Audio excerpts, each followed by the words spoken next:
Hello my dear friends and students. इस video में मैंने कुछ यूजफुल फ्रेजेस को लेकर के डेली लाइफ में बोले जाने वाले हिंदी सेंटेंसेस को इंग्लिश सेंटेंसेस में हम कैसे ट्रांसलेट करेंगे इसके बारे में मैंने चर्चा किया है। आप आए दिन जो है इस तरह के वाक्यों को बोलते रहते हैं और जानकारी के अभाव में, न जानकारी होने के कारण हम इन वाक्यों को अंग्रेजी वाक्यों में बोलने में हमें कठिनाई का महसूस होता है। तो आइए एक एक करके हम जो है इन 5 फ्रेजेस को, जो हमारे 5 यूज़फुल फ्रेजेस हैं जिनको हम डेली लाइफ में यूज करते हैं और डेली लाइफ में यूज करके हम अपनी इंग्लिश को स्ट्रांग कर सकते हैं। तो आइए इन 5 यूज़फुल फ्रेजेस को एक एक करके बारी बारी से देखते हैं और समझते हैं कि हम किस तरह से इनका उपयोग अपने डेली लाइफ में बोले जाने वाले इंग्लिश सेंटेंसेस में करेंगे। हमारा जैसा कि पहला फ्रेज़ आपको स्क्रीन पर दिख भी रहा होगा, हमारा पहला फ्रेज़ है इन फ्रंट ऑफ। और इन फ्रंट ऑफ जो है इसका मीनिंग होता है के सामने। जैसे घर के सामने एक पेड़ है, there is a tree in front of my house. विद्यालय के सामने एक हॉस्पिटल है, there is a hospital in front of the school. तो इस तरह हम इन फ्रंट ऑफ का यूज करके अपने डेली कन्वर्जेशन को स्ट्रांग बना सकते हैं। तो पहला जो फ्रेज इन फ्रंट ऑफ है इसकी हिंदी होती है के सामने। जैसा कि पहला वाक्य देखिए, गाड़ी घर के सामने खड़ी है। अब यहाँ खड़ी क्या है? गाड़ी, यह हमारा सब्जेक्ट हुआ। गाड़ी जो है हमारा सब्जेक्ट हुआ, तो गाड़ी घर के सामने खड़ी है। तो यहाँ पर आज के युग में जैसा कि एक आप देखें, एक स्थल है गाड़ी खड़े करने का बड़े बड़े शहरों में या कहीं भी जहाँ हमको सुविधा रहती है, पार्किंग जिसको हम कहते हैं पार्क। तो पार्क मीन्स भी होता है खड़ा करना, और जो है स्टैंड मीन्स भी होता है खड़ा करना। तो हम यहाँ पार्क का यूज करेंगे। गाड़ी घर के सामने खड़ी है, तो यहाँ पर हम लिखेंगे the car is parked. The car is parked in front of the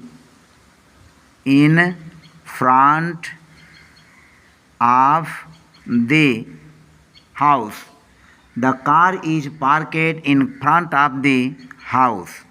यानी कार जो है घर के सामने खड़ी है। The car is parked in front of the house.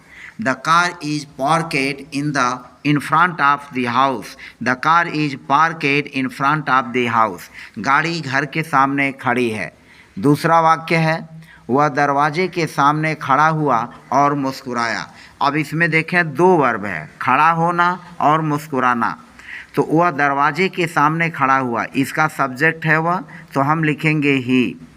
Subject के बाद पास्ट इंडेफिनिट टेंस का यह सेंटेंस है, तो इसके आगे जो खड़ा हुआ और मुस्कुराया है, तो हम पहले खड़ा हुआ का लिखेंगे। तो इसकी स्टैंड का सेकंड फॉर्म होगा स्टूड। ही स्टूड, वह खड़ा हुआ। कहाँ खड़ा हुआ? के सामने। He stood in front of. He stood in front of. के सामने, इन फ्रंट ऑफ के सामने, किसके सामने? द डोर, दरवाजे के। तो यहाँ पर लिखा गया इन front of the door. He stood in front of the door, वह दरवाजे के सामने खड़ा हुआ। एंड, और मुस्कुराया। तो एंड स्माइल्ड, क्रिया का जो हो जाएगा वो सेकेंड फॉर्म यहाँ भी होगा। तो he stood in front of the door and smiled, वह दरवाजे के सामने खड़ा हुआ और मुस्कुराया। हमारा तीसरा वाक्य है, विद्यालय पार्क के ठीक सामने स्थित है। अब यहाँ पर देखें, अगर हम इस वाक्य को ऐसे बोलें, विद्यालय पार्क के सामने स्थित है, तब लिखेंगे the school is located in front of the park. बात को समझने की कोशिश करिएगा। अगर हम यह बोलते हैं कि विद्यालय पार्क के सामने स्थित है, तो तब हम बोलते the school is located, the school is located in front of the park. The school is located in front of the park. लेकिन यहाँ एक शब्द आया है ठीक सामने। तो अब ठीक के लिए यहाँ क्या यूज़ करेंगे? देखिए क्या यूज़ करते हैं। The school is located. The school is located the school is located, ठीक तो यहाँ पर लिखेंगे right. The school is located right in front of, right in front of the park, right in front of the park. तो यह हो जाएगा the school is located right in front of the park. हमारा अगला वाक्य है, इमारत के सामने बरगद का एक पेड़ था। तो अब इसको एक पेड़ था, हमारा सब्जेक्ट यही मूल है, जो हमारा सब्जेक्ट है एक पेड़ था। तो आप जैसा कि जानते हैं इस तरह के वाक्यों में हम देयर का यूज करते हैं। एक पेड़ था तो देयर वाज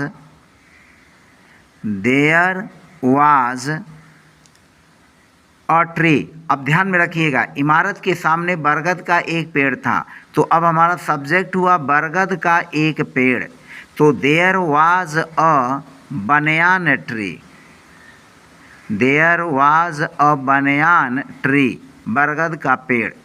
तो there was a banyan tree in front of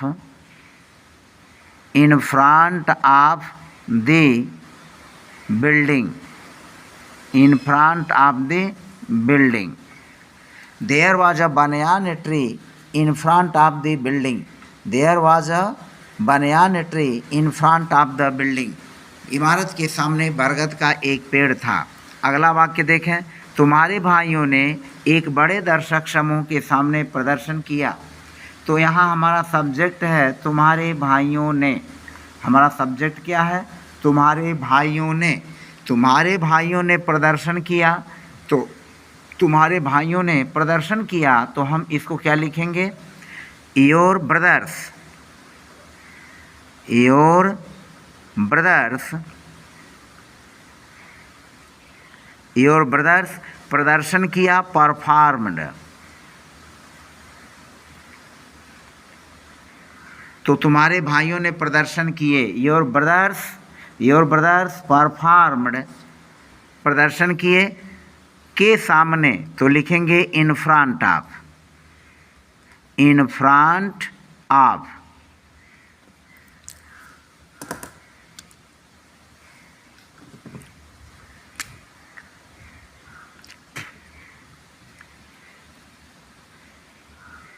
तो your brothers performed in front of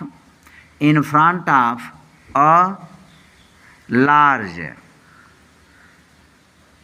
in front of a large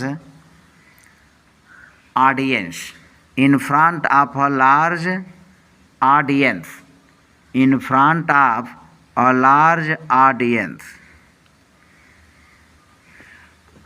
अब यहाँ पर देखें यह क्या है?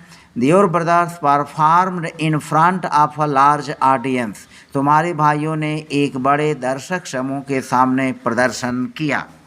हमारा अगला वाक्य है अब हमारा अगला जो फ्रेज है वह है बिकॉज ऑफ। हमने जो अगला फ्रेज लिया है वह है बिकॉज ऑफ। अब बिकॉज ऑफ का मतलब क्या होता है? बिकॉज ऑफ का मतलब हुआ की वजह से, की वजह से। जैसे मैंने तुम्हारे भाइयों की वजह से काम नहीं किया, मैंने बारिश की वजह से अपनी दुकान नहीं खोली, मैं बीमार होने की वजह से विद्यालय नहीं गया। तो हम इस तरह के वाक्यों को जब बोलते हैं तो इनका ट्रांसलेशन जो है या इनका कन्वर्जेशन हम इंग्लिश में किस तरह से करते हैं उसकी हम चर्चा कर लेते हैं।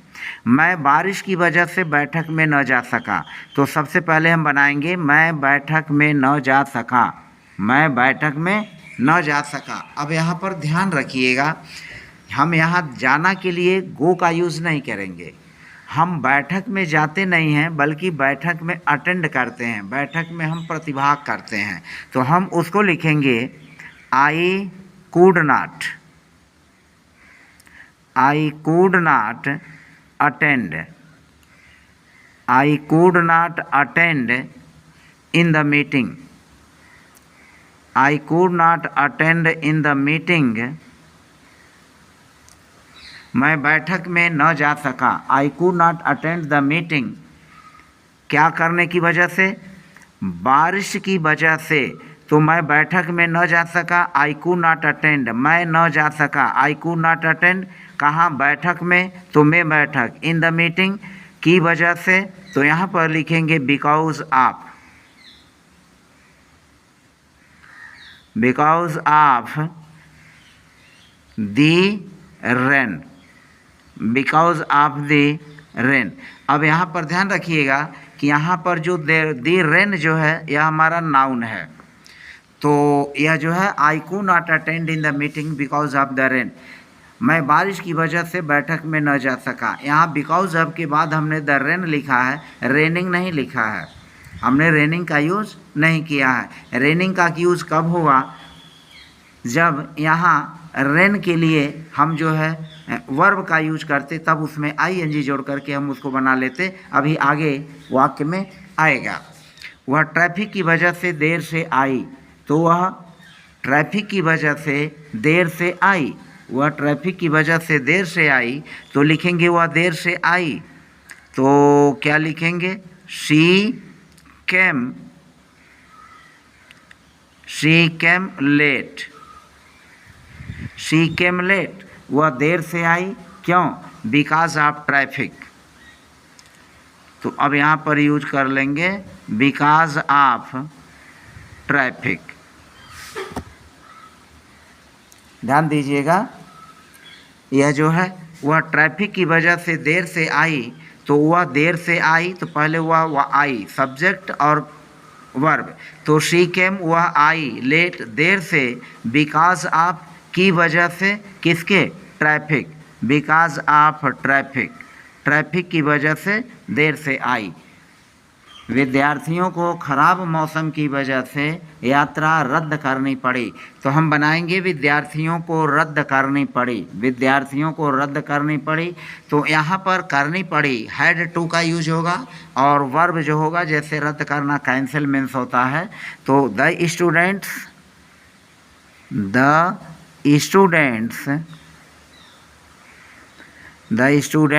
had to, the students had to cancel, the students had to cancel, विद्यार्थियों को रद्द करनी पड़ी, क्या रद्द करनी पड़ी, यात्रा, the students had to cancel the trip, the students had to cancel the trip because of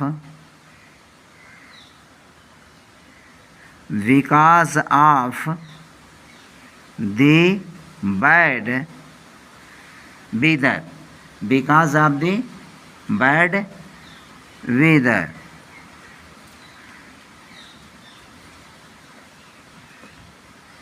The students had to cancel the trip because of the bad weather. खराब मौसम के कारण विद्यार्थियों को क्या करना पड़ा, अपनी यात्रा रद्द करनी पड़ी।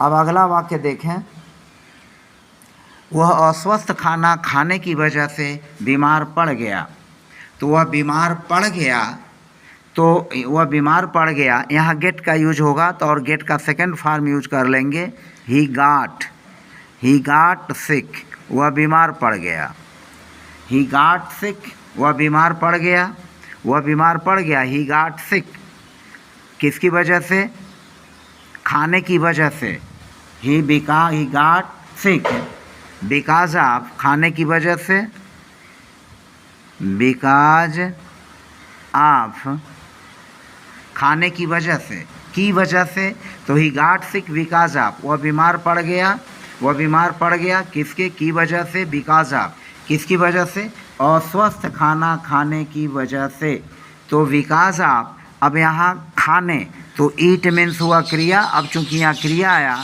तो इसमें आईएनजी जोड़ देंगे। यह नियम है कि आपके बाद अगर वर्ब आता है तो जनरली वर्ब में आईएनजी जोड़ करके हम लिखते हैं, तो बिकॉज ऑफ ईटिंग हो गया, बिकॉज ऑफ टू ईट नहीं लिखेंगे, ध्यान में रखिएगा, बिकॉज ऑफ टू ईट का यूज नहीं होगा, तो he got sick because of eating, because of eating किसके, अस्वस्थ खाना, तो अस्वस्थ खाना का मतलब हो गया unhealthy food, he got sick because of eating unhealthy अस्वस्थ खाना खाने की वजह से वह बीमार पड़ गया। अगला हमारा सेंटेंस है यात्री लंबी यात्रा की वजह से थके थे। यात्री लंबी यात्रा की वजह से थके थे, तो हम पहले लिखेंगे यात्री थके थे। तो द पैसेंजर्स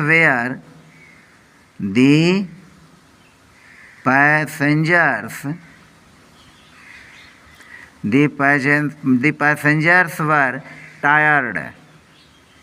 यहाँ क्रिया का थर्ड फॉर्म, टायर जो थकना है उसका थर्ड फॉर्म लगाएंगे। तो द पैसेंजर्स वेयर टायर्ड की वजह से, because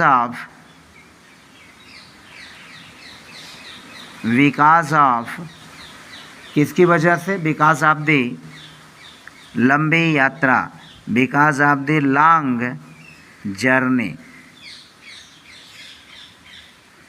because of the long journey, लंबी यात्रा की वजह से। तो यात्री लंबी यात्रा की वजह से थके थे। अब हमारा अगला फ्रेज है तीसरा, एज वेल एज। और एज वेल एज का मतलब होता है के साथ साथ, के साथ साथ। अभी वाक्य से स्पष्ट हो जाएगा, वह गाने के साथ साथ नृत्य में भी अच्छी थी। वह गाने के साथ साथ नृत्य में भी अच्छी थी, यानी गाने में तो वो अच्छी थी ही, नृत्य में भी अच्छी थी।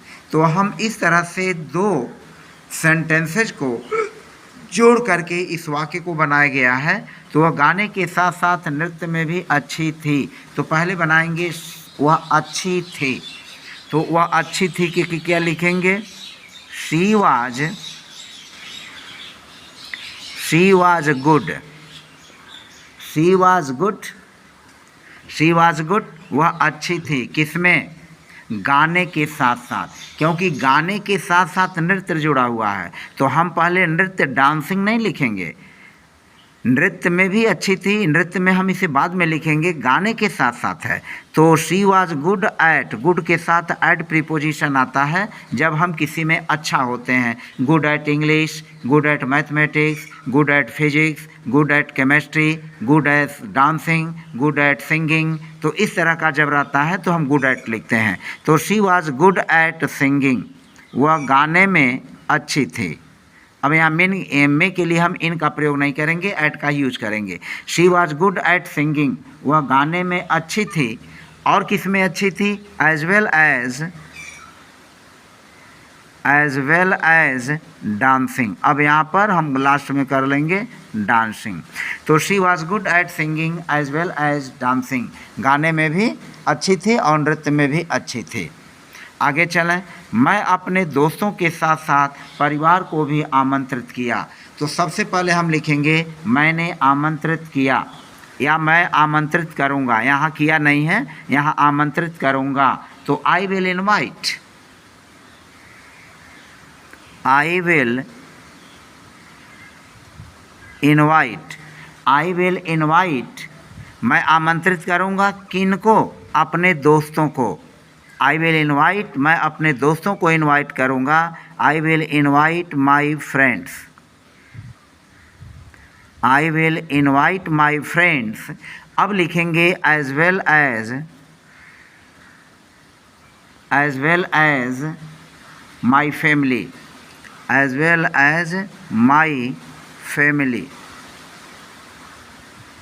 तो I will invite my friends, मैं अपने मित्रों को आमंत्रित करूँगा। As well as my family, साथ ही साथ अपने परिवार को भी आमंत्रित करूँगा। अब आगे देखें, वह क्रिकेट के साथ साथ फुटबॉल भी खेलता है। तो लिखेंगे वह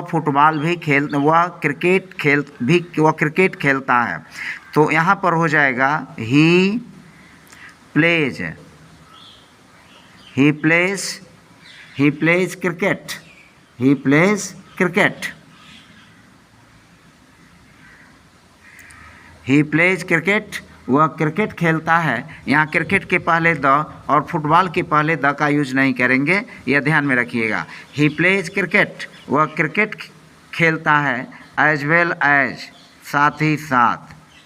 एज वेल एज क्या खेलता है? एज वेल एज फुटबॉल, साथ ही साथ फुटबॉल भी खेलता है, यानी क्रिकेट भी खेलता है, फुटबॉल भी खेलता है। तो वह क्रिकेट के साथ साथ फुटबॉल भी खेलता है। He plays cricket as well as football. हमें पढ़ाई के साथ साथ खेलों पर भी ध्यान देना चाहिए।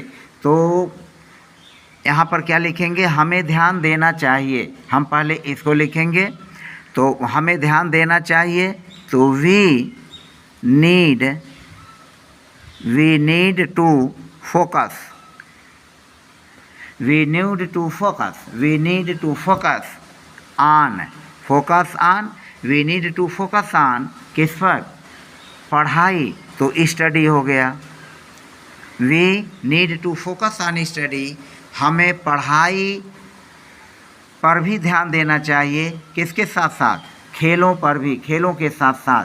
तो we need to focus on study as well as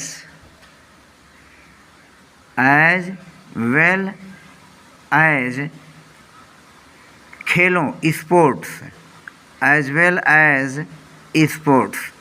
तो we need to focus on study as well as sports, we need to focus on study as well as sports. अब यहाँ स्पोर्ट्स है, खेलों। अब यहाँ पर ध्यान रखें, हम इसको स्टडी की जगह स्टडीज़ लिखेंगे। We need to focus on studies as well as sports. अब अगला देखें, कैफ़े में चाय के साथ साथ कॉफ़ी भी मिलती है। कैफ़े में चाय के साथ साथ कॉफ़ी भी मिलती है। अब यहाँ पर देखें, इस पूरे के पूरे वाक्य में कोई कर्ता नहीं है। जैसे कैफ़े में यह एक जगह हुआ, प्लेस हुआ, चाय के साथ साथ तो tea as well as coffee भी मिलती है, यहाँ वर्ब हुआ मिलती है। तो जाहिर है कि यहाँ कोई सब्जेक्ट नहीं है। अब हम सब्जेक्ट कहाँ से लाएंगे? ध्यान में रखें, ऐसे वाक्यों को बनाते समय हमें इस बात को ध्यान रखना चाहिए कि हम होटल में जाएंगे, रेस्तरां में जाएंगे, रेस्टोरेंट में जाएंगे और कैफ़े में जाएंगे, तो वहाँ कोई न कोई देने वाला होगा, यानी सब्जेक्ट वहाँ मौजूद होगा, सब्जेक्ट वहाँ मौजूद होगा। तो वहाँ सब्जेक्ट जो मौजूद होगा, हम वहाँ सब्जेक्ट के लिए ही का यूज़ नहीं करेंगे, क्योंकि होटलों में कई लोग सर्व करने के लिए रहते हैं। तो हम लिखेंगे दे सर्व। यहाँ पर सब्जेक्ट आएगा दे सर्व। अब सर्व का मतलब मिलता है, मिलता है यानी मिलती है। दे सर्व टी। अब यहाँ पर हो जाएगा चाय, दे सर्व टी। वे चाय देते हैं, यानी चाय भी मिलता है उनके द्वारा। तो they serve tea as well as coffee. They serve tea as well as coffee. कहाँ? In the cafe, in the cafe. They serve tea as well as coffee in the cafe, in the cafe. तो they serve tea as well as coffee in the cafe. Cafe में चाय के साथ साथ coffee भी मिलती है। हमारा चौथा फ्रेज है इन स्पाइट ऑफ, के बावजूद। इन स्पाइट ऑफ, के बावजूद। इन स्पाइट ऑफ, के बावजूद। अब इन स्पाइट ऑफ का यूज देखिए, यहाँ मैंने सिंपल वे में कुछ वाक्यों को, 5 वाक्यों को लेकर के हमने बताया है, और इन स्पाइट ऑफ का यूज करके विभिन्न स्ट्रक्चर्स को लेकर के आप बहुत सारे वाक्यों को बना सकते हैं। तो फिलहाल मैंने इस टॉपिक पर यानी इन स्पाइट ऑफ पर मैंने कुछ ही सेंटेंसेस को लिया है ताकि आसानी से सीख सकें। तो अब यहाँ पर हुआ इन स्पाइट ऑफ, के बावजूद। तो बीमार होने के बावजूद वह काम पर गया। बीमार होने के बावजूद वह काम पर गया, तो वह काम पर गया तो हम इसको लिखेंगे वह काम पर गया। ही वेंट टू वर्क, यानी वह काम करने गया। ही वेंट टू वर्क, वह काम करने गया बीमार होने के बावजूद। तो in spite of being sick, in spite of being sick, he went to work in spite of being sick, he went to work in spite of being sick, बीमार होने के बावजूद वह काम पर गया। हमारा अगला वाक्य है बारिश के बावजूद खेल जारी रहा। अब यहाँ पर देखें, बारिश के बावजूद खेल जारी रहा, तो हम बारिश के बावजूद पहले भी लिख सकते हैं। तो in spite of the rain, in spite of the rain, in spite of the rain, बारिश के बावजूद खेल जारी रहा। The game continued, the game continued.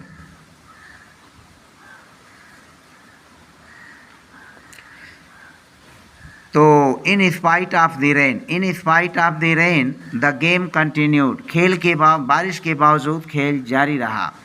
फिर आगे देखें, कई चुनौतियों के बावजूद मैं सफल हुआ, कई चुनौतियों के बावजूद मैं सफल हुआ।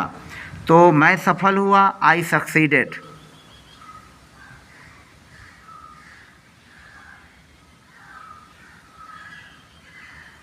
आई सक्सीडेड, मैं सफल हुआ के बावजूद। इन spite of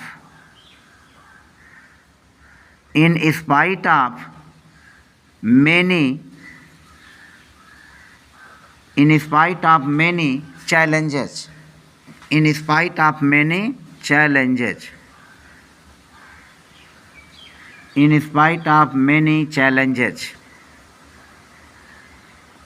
I succeeded in spite of many challenges, कई चुनौतियों के बावजूद मैं सफल हुआ। बुरी खबर के बावजूद वे खुश थे। तो अब यहाँ देखिए, वे खुश थे, they were happy, they were happy, they were happy in spite of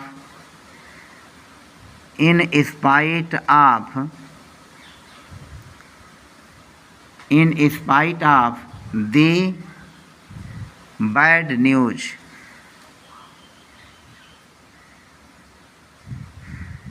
they were happy in spite of the bad news, बुरी खबर के बावजूद भी वे क्या थे, खुश थे। चोट के बावजूद उसने दौड़ 20 सेकंड में पूरी की। तो अब इसको हम लिखेंगे, उसने पूरी की। तो क्या लिखेंगे, उसने पूरी की, तो ही फिनिश्ड, ही फिनिश्ड। अब ध्यान रखें, ही कंप्लीटेड न लिख करके हमने फिनिश्ड लिखा। क्यों फिनिश्ड लिखा कि दौड़ जब वो आदमी 20 सेकेंड में पूरा कर लेगा तो दौड़ के काम को समाप्त कर लेगा, तो वहाँ पर फिनिश्ड हुआ।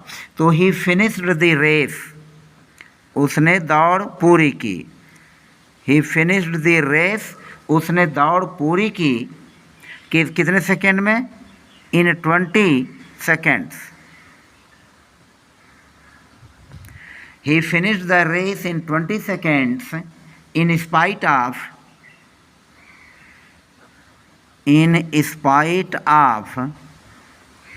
अब यहाँ पर भी ध्यान रखें, चोट के बावजूद। तो चोट किसको लगा था, जो दौड़ रहा था।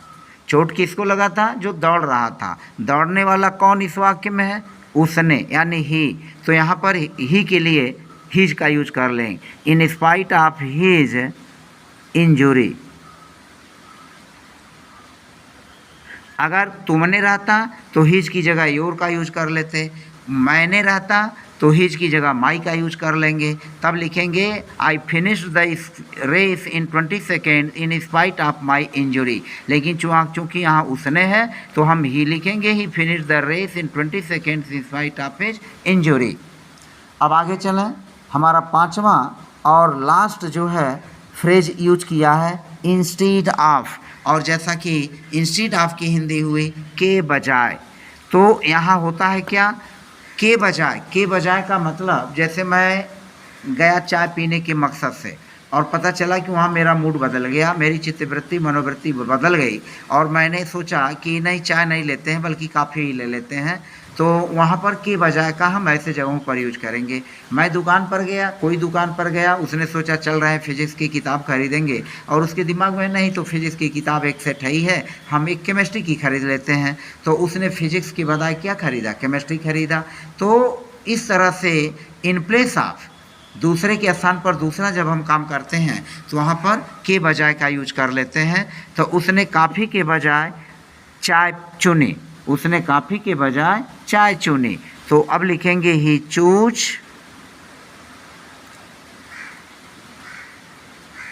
तो यह हो जाएगा ही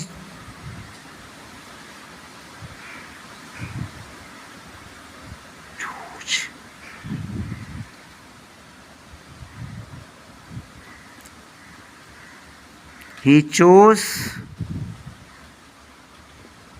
उसने चुनी, क्या चुनी, टी, चाय, किसके बजाय, instead of, instead of coffee, he chose tea instead of coffee, he chose tea instead of coffee. अगला चलते हैं, छोटी दूरी के लिए गाड़ी चलाने के बजाय पैदल चलें, छोटी दूरी के लिए गाड़ी चलाने के बजाय पैदल चलें, तो कह रहा पैदल चलें, तो पैदल चलें, पैदल चलें का क्या मतलब हुआ, वॉक, वॉक, पैदल चलें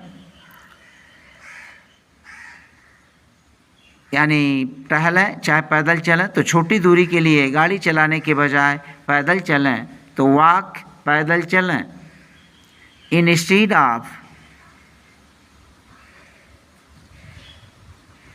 वॉक इंस्टीड ऑफ।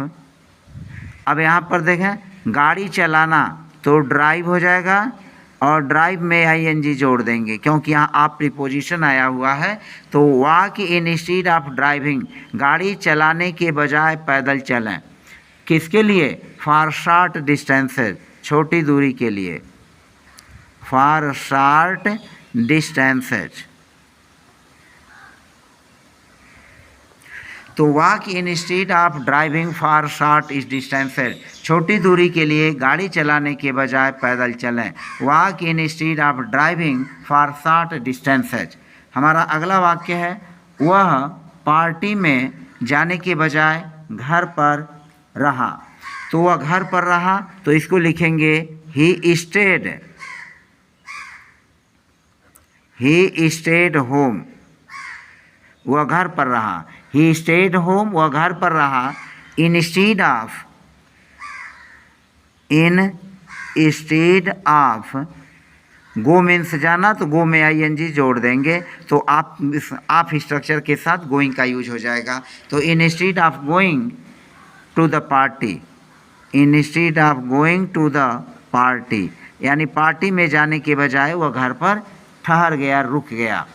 हमारा अगला सेंटेंस है, हमने खरीदारी करने के बजाय फिल्म देखने का फैसला किया, हमने खरीदारी देखने के बजाय फिल्म देखने का फैसला किया, तो हमने फैसला किया, वी डिसाइडेड, हमने फैसला किया, निश्चय किया, वी डिसाइडेड, क्या डिसाइडेड किया, टू वॉच, देखने के लिए, क्या देखने के लिए, और मूवी, फिल्म, instead of going shopping, instead of going shopping, तो we decided,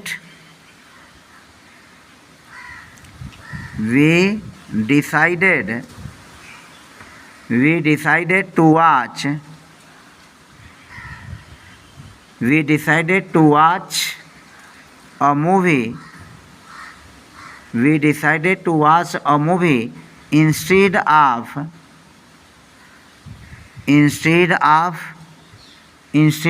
going shopping, instead of going shopping। तो हमने खरीदारी करने के बजाय फिल्म देखने का फैसला किया। हमारा अगला वाक्य है, बेहतर स्वास्थ्य के लिए लिफ्ट के बजाय सीढ़ियों से चलें, यानी सीढ़ियों का उपयोग करें। तो उपयोग करें हो जाएगा use.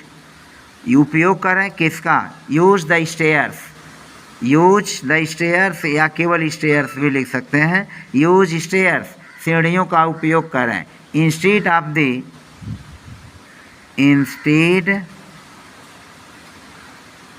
The use stairs instead of the elevator. Instead of the elevator, use stairs instead of the elevator for better health। अच्छे स्वास्थ्य के लिए, बेहतर स्वास्थ्य के लिए। तो for better health, for better health। तो यह हो गया use stairs instead of the elevator for better health. बेहतर स्वास्थ्य के लिए लिफ्ट के बजाय सीढ़ियों का उपयोग करें। तो इस तरह से आपने देखा कि हमने क्या किया, 5 फ्रेजेज का उपयोग करके आपको डेली लाइफ में बोले जाने वाले हिंदी वाक्यों को हम इंग्लिश वाक्यों में कैसे बोलेंगे, इसके बारे में हमने चर्चा की। तो फ़िलहाल वीडियो लंबी ज़रूर रही, लेकिन मुझे पूरा उम्मीद है कि आपने इंटरेस्टेड होकर इस वीडियो को और इन फ्रेजेज के यूज को अच्छी तरह से समझा है, सीखा है। तो फ़िलहाल आज की वीडियो में बस इतना ही। मिलते हैं नेक्स्ट वीडियो में नए टॉपिक के साथ। तब तक के लिए बाय बाय। और यदि आप मेरे चैनल पर नए हैं तो please subscribe my channel and also press bell icon so that you may get notifications from time to time। तो मिलते हैं नेक्स्ट वीडियो में। धन्यवाद।